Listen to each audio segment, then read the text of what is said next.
I have a good longtime friend who we have never agreed politically, but we always agree on what needs to be done and why we want it done. We just disagree on how it's to be done. When I find myself disagreeing with someone, my first inclination is to pause, to listen, and then to get curious. If I immediately jump into what I believe, then I jump into the fact that I disagree. What I really wanted to do was understand where the other person was coming from. What helped them form those opinions?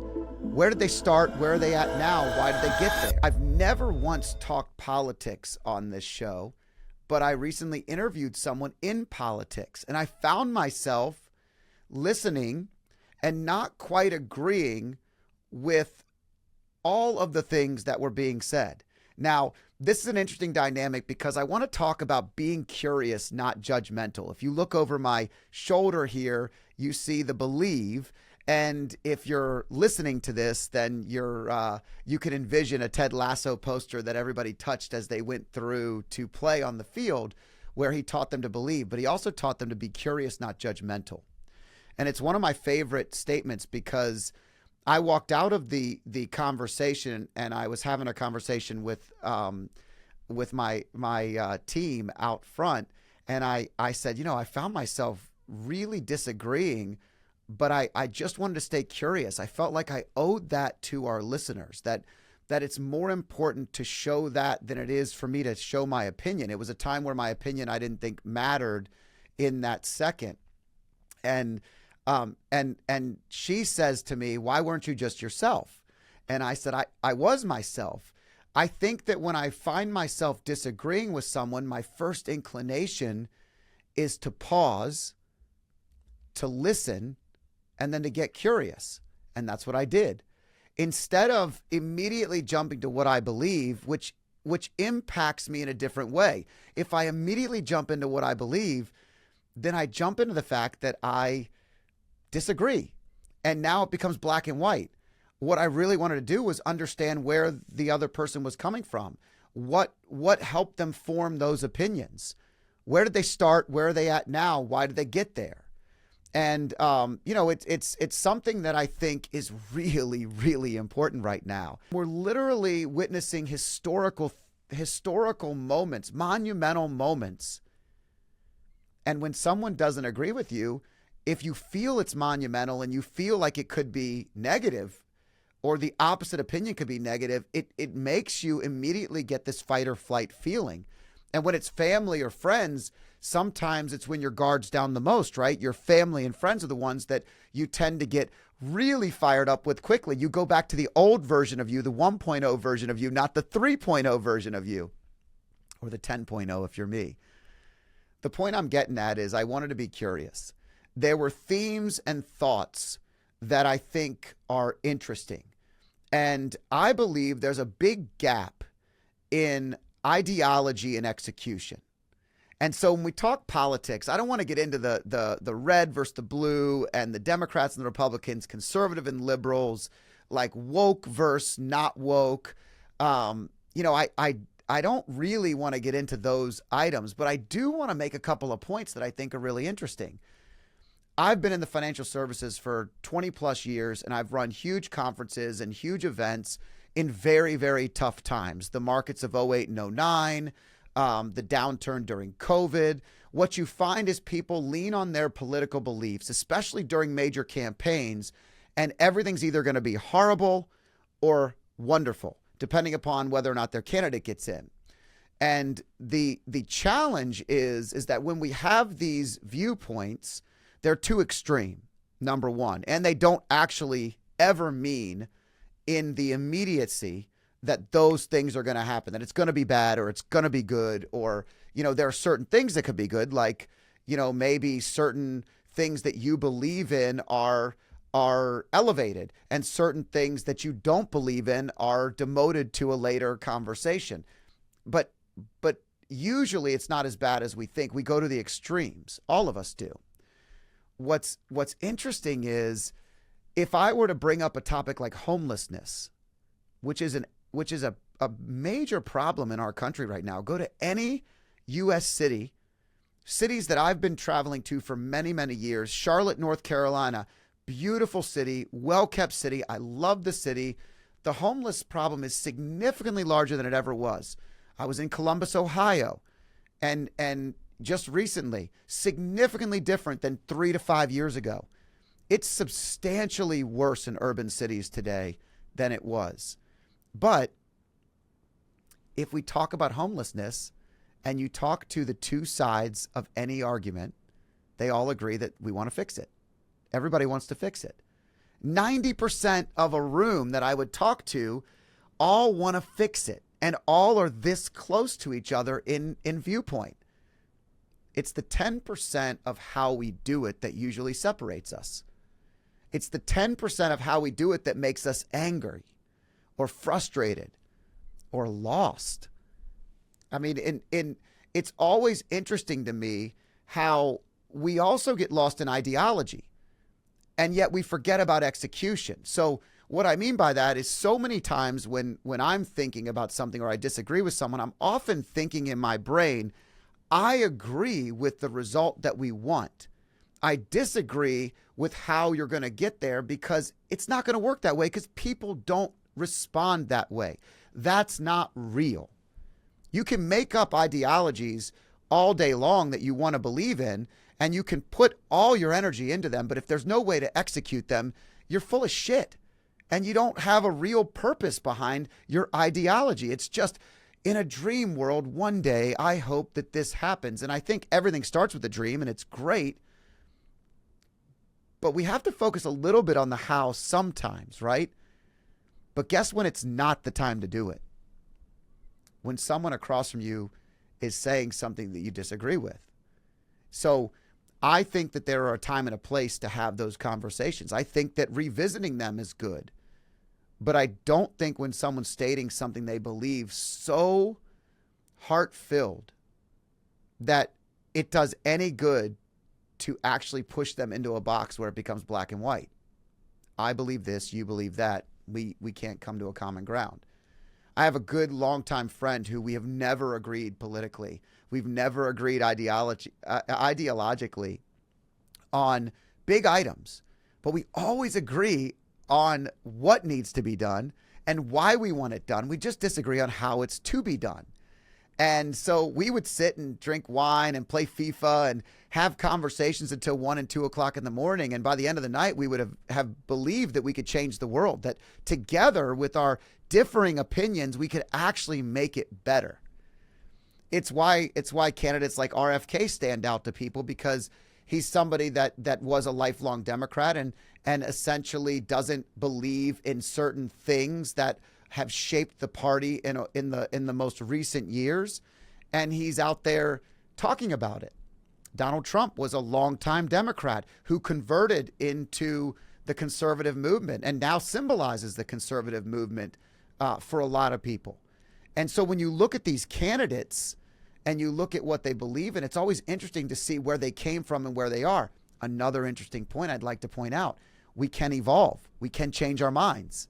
We can believe differently based on our socioeconomic situation. I just watched Mother Cabrini this week, a great movie, and if you have a chance to watch it, I highly encourage it. But it paints the picture of what immigration was like for Italian Americans that came over here, much like my grandmother's family. I'm sure it was more difficult for that first generation immigrant when they came over, and the opportunity was there, but it was being held back a little bit. Do any of us believe that the opportunity in America should be held back? I don't, and I don't believe that most people do believe that. I believe the differing of opinions comes from equal opportunity to equal outcome.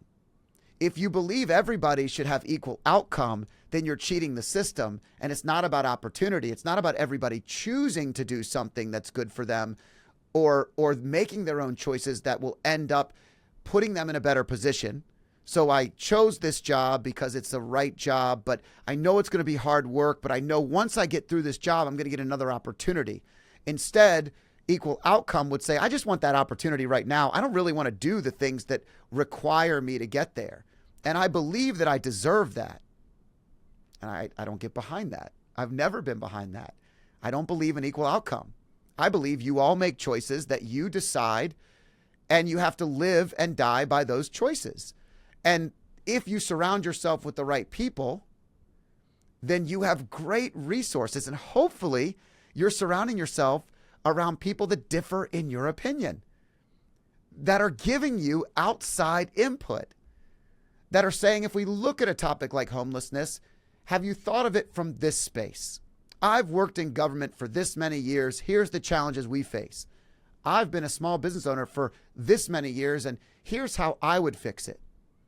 I've been homeless, and this is how I see the problem. Imagine what it's like when you actually open your mind to be curious and not judgmental, to learn from the people that are around you, even if you have a strong opinion like I do about equal opportunity. I don't care who you are, what color skin you have, where you're from, what your background is. I believe in opportunity. I believe it's what makes this country great. I started a company with the name Freedom in it because I'm so blessed and so lucky to live in a country that allows opportunity for everyone. And I don't believe in equal outcome because it can't be equal opportunity if everybody's focused on the same outcome. But if I surrounded myself with people that maybe give me different perspective in different topics or different ideas, maybe there are times where I would think differently. Maybe I would evolve in a certain mindset. Maybe I would go backwards and actually go to the foundation of that thought. Why do I believe that? What's most important about that thought to me? Not just being curious about the other person on the other side of the Zoom or the conversation or in the deli or wherever you're at, but actually then getting curious on why you believe what you believe. I have a big problem with the fact that I believe that too many of you out there do what you're told and let the dialogue of the news feed you what you want to hear. And you hear from it whatever you were looking for in the first place. Or even worse, when we're told to do things, we just do them. Entrepreneurs have this great gift of curiosity. Entrepreneurs don't believe that anything is good enough yet. Entrepreneurs believe that they could change the world, that one idea could change it. You look at Elon Musk, you look at Henry Ford, you look at Edison, anybody throughout history who's done big things that change the world, and you could argue for the better or for the worse, depending upon what you believe that change did. Steve Jobs with the iPhone. Perfect example, right? Anybody that's done that, they started in a place that came from not thinking it's good enough, choosing to make it better, and focusing on a better outcome.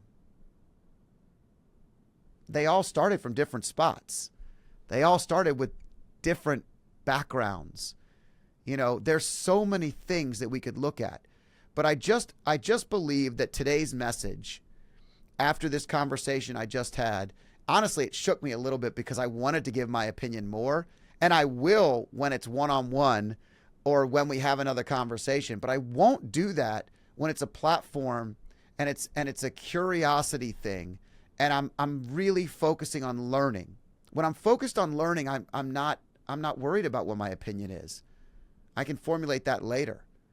But curiosity, surrounding ourselves with people that differ in our opinion, allowing us to think differently, a little bit of the Steve Jobs-esque mindset there, just going at something to make it better, I think is a really beautiful thing. And when I look back on the freedoms that we have in this country to think different, to build something from nothing, to come from nothing. The Mother Cabrini movie, it talks about immigration and all the things that she fought for as a woman who was not in the natural order or place for where she was supposed to, for the listeners, I'm using air quotes, supposed to be. She fought it, and she created something great and became the first saint in America, and also the patron saint of immigrants. Such a beautiful story. And I think that we all can learn from the challenges that we see.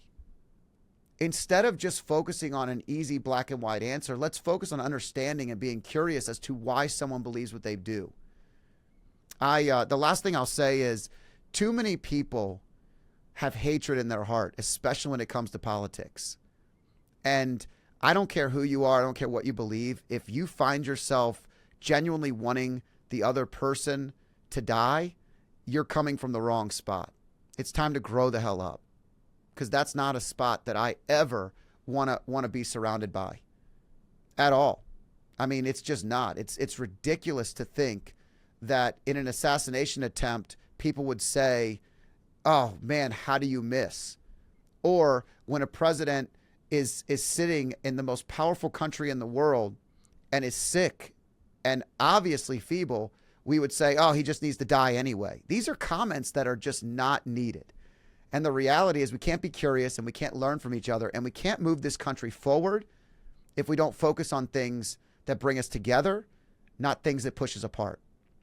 So I know I prattle and I go on and on about a couple of different items when I do these, but honestly, it's just part of how I think. I think out loud.